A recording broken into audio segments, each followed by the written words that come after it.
स्वागत है।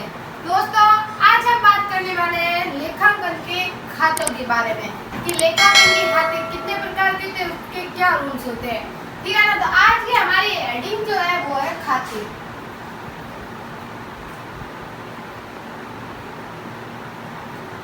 दोस्तों, हम खातों के बारे में पढ़ने से पहले मैं आपको अकाउंटिंग के दो इम्पोर्टेंट रूल्स बता दी जो आपको पता होना बहुत जरूरी है। दोस्तों, पहला रूल्स ये ध्यान रखना कि अकाउंट के अंतर्गत दो पक्ष होने जरूरी है, डेबिट और क्रेडिट। डेबिट एंड क्रेडिट ये दो पक्ष अनिवार्य है। और दूसरा रूल्स है कि हमेशा डेबिट और क्रेडिट का जो अमाउंट आएगा वो इक्वल आएगा। जितना डेबिट में अमाउंट होगा उतना ही क्रेडिट में होगी। इनकी टोटल एकदम इक्वल आनी चाहिए। ये दो रूल्स आपको पता होने चाहिए। दोस्तों, अकाउंट के अंतर्गत दो पक्ष debit and credit and in दोनों की टोटल हमेशा इक्वल होगी। अब दोस्तों हम बात करते हैं लेखांकन के खातों के बारे में। तो दोस्तों, लेखांकन के तीन खाते होते हैं। कितने? लेखांकन के दोस्तों तीन खाते होते हैं, जिसके अंदर पहला हमारा जो खाता है वो है व्यक्तिगत खाता। ध्यान से सुनिएगा दोस्तों, अगर आप लोग ये चीज ध्यान से सीख लेते हैं तो आप अकाउंटिंग में आगे कहीं नहीं अटकोगे और सारी चीजें कॉन्सेप्ट अच्छे से समझ में आ जाएंगी। पहला हमारा जो है वो है व्यक्तिगत खाता। फर्स्ट हमारा व्यक्तिगत खाता है। अब देखिए दोस्तों, व्यक्तिगत खाते के अंदर दो रूल्स है जो आपको याद रखने हैं। फर्स्ट, पाने वाला। ध्यान से सुनिएगा दोस्तों, पाने वाला जिसे हम दोस्तों रिसीवर कहते हैं, डीआर होगा। क्या होगा? डीआर। पाने वाला जिसको मिल रहा है वो व्यक्ति हमेशा डीआर होगा। पाने वाला डीआर होगा, बस याद रखो। दूसरा, देने वाला। देने वाला जिसे दोस्तों हम गिवर कहते हैं, वो सीआर होगा। पाने वाला डेबिट एंड देने वाला क्रेडिट। ये रूल्स आपको याद रखना है। फिर दोस्तों हमारा दूसरा जो खाता है वो है वस्तुगत खाता। कौन सा खाता? वस्तुगत खाता। इसके अंदर भी दोस्तों दो रूल्स हैं। पहला, जो कुछ भी व्यापार में आता है दिया, जो भी व्यापार में आता है दिया। देखो दोस्तों, जो कुछ भी व्यापार के अंदर आता है, ठीक है ना, पूंजी है, कोई भी सामग्री, जो कुछ भी बिजनेस के अंदर आता है वो डीआर होगा। और जो भी व्यापार से जाता है वो सीआर। जो भी व्यापार से जाता है वो होगा सीआर। दोस्तों कॉन्सेप्ट क्लियर रखिएगा।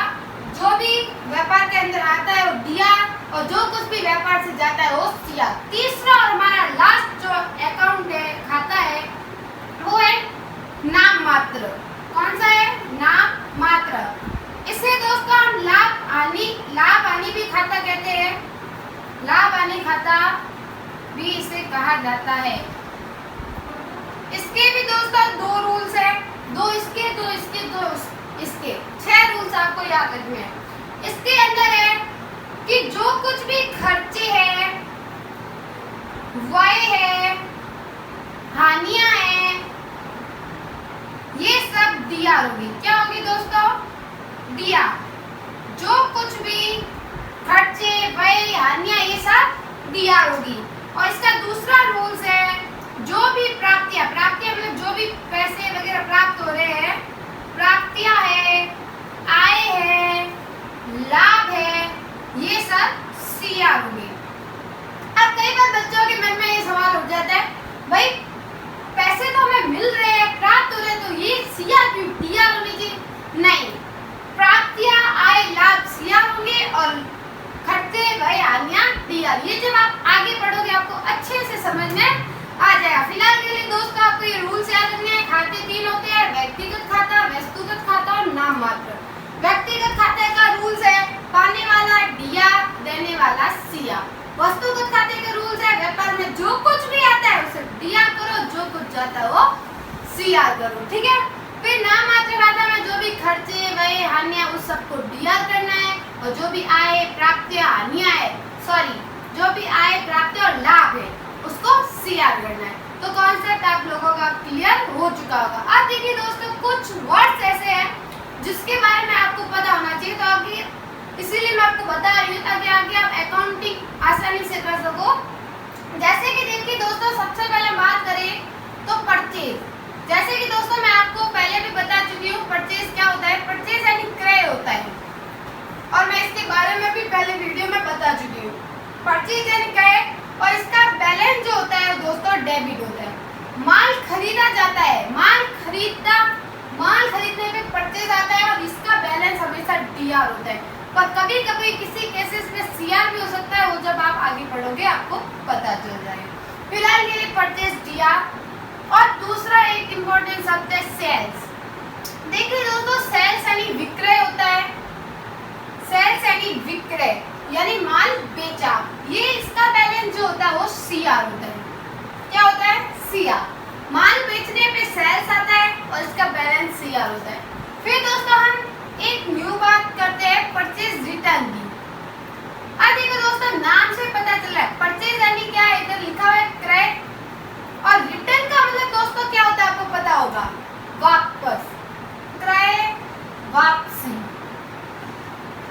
देखिए दोस्तों, परचेज यानी खरीदा, रिटर्न यानी वापस। तो दोस्तों जो खरीदा हुआ माल वापस करते हैं उसे परचेज रिटर्न कहते हैं। कई बार दोस्तों क्या होता है कि हम माल खरीद के लेके आ जाते हैं, पर कभी कभी कुछ माल जो होता है वो खराब निकल जाता है, कुछ फटा होता है, कोई टूटा होता है, कोई ऐसा माल निकल जाता है, तो हम उसको जहाँ से हमने खरीदा उसको वापस दे देते। तो खरीदा हुआ माल वापस देना परचेज रिटर्न कहलाता है।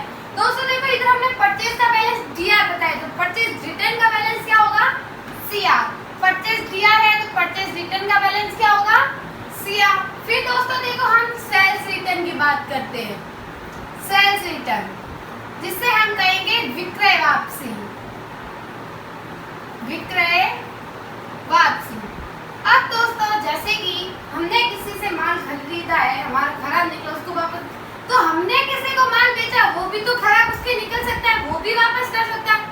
ये तो नहीं लिखा हुआ कि सिर्फ हमारा माल खराब निकला हम भी वापस दे सकते हैं। हमने किसी को बेचा, उसका भी खराब निकला तो वो भी वापस है। तो विक्रय यानी बेचा, वापसी यानी वापस आना। जो बेचा हुआ माल वापस हमारे पास आया है वो होगा विक्रय वापसी। और देखिए दोस्तों, सेल्स का बैलेंस सीआर होता है, तो सेल्स रिटर्न का बैलेंस क्या होगा? डीआर। Very easy. तो ये आपका बहुत ही सिंपल तरीके से कॉन्सेप्ट क्लियर हो चुका है। परचेज डीआर तो purchase return CR, sales CR तो सेल्स रिटर्न डीआर। अब देखो दोस्तों, इधर जैसे कि मैंने बताया है, फिर भी वापस बता देती हूँ, जितने भी एक्सपेंसेस है, खर्चे है, जैसे कि कैरीज, वेजेस, ये सारे रेंट है, सैलरी है, तो ये सब क्या होंगे? डीआर। खर्चे हमेशा डीआर होंगे, और इनकम हमेशा सीआर होगी। क्या होगी? सीआर। एक्सपेंसेस डीआर और इनकम सीआर। तो आप लोगों को जो इम्पोर्टेंट एक और रह गया, कैपिटल, जो सबसे इम्पोर्टेंट है। देखिए दोस्तों, जो व्यापार का स्वामी होता है कभी भी अपने नाम से अपना अकाउंट ओपन नहीं कर सकता, इसलिए वो अपने नाम से ना कर कैपिटल नाम से अपना अकाउंट ओपन करता है। और कैपिटल का जो बैलेंस होता है दोस्तों वो सीआर होता है। क्या होता है? सीआर। जब भी बिजनेस में कुछ भी आएगा तो हम व्यवसाय के स्वामी का अकाउंट क्रेडिट ना करके हम कैपिटल अकाउंट ओपन करेंगे। तो मैं पूरी आशा करती हूँ आप लोगों को अच्छे से समझ में आ गया होगा। और अगर आप लोगों को मेरा वीडियो अच्छा लगा है तो please like, subscribe and share.